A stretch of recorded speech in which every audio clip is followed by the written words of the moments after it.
nice individuals, very nice. They're in Aurora, Colorado, where you have a very weak and pathetic governor who's petrified of them. He's afraid of the criminals. He's the governor. You can't be afraid. But they're in Colorado and communities all over nationwide. This gang is terrorizing law-abiding citizens, including taking over the multiple apartment complexes. But in Aurora, they're like me. They're in the real estate business. They want to go in. The only difference, I use financing, they use guns. Take a look.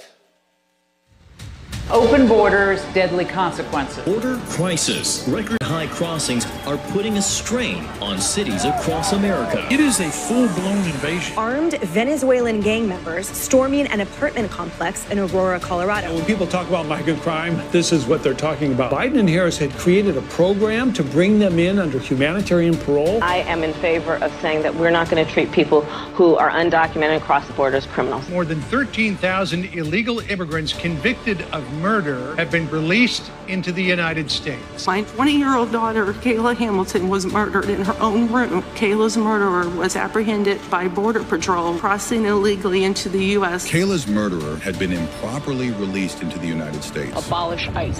Yeah, we need to probably think about starting from scratch. An Afghan national is in custody today after being accused of plotting an election day terrorist attack. The suspect entered the U.S. on a special immigrant visa. More than a dozen people suspected of being Tren de Aragua gang members right here in San Antonio. The gang members had been terrorizing the apartment complex. New details in the murder of Laken Riley. The illegal immigrant suspect, who cops say committed the heinous murder, is a Venezuelan national. And was paroled and released into the country by the Biden administration. Two men investigators say are in the country illegally from Venezuela are charged with capital murder in the death of Jocelyn Nungaray. Court documents suggest a group of men arrested for beating and robbing a Dallas woman last month are members of a Venezuelan street gang. Manuel Hernandez was booked by Colleyville police just 2 days earlier and released the day before the robbery.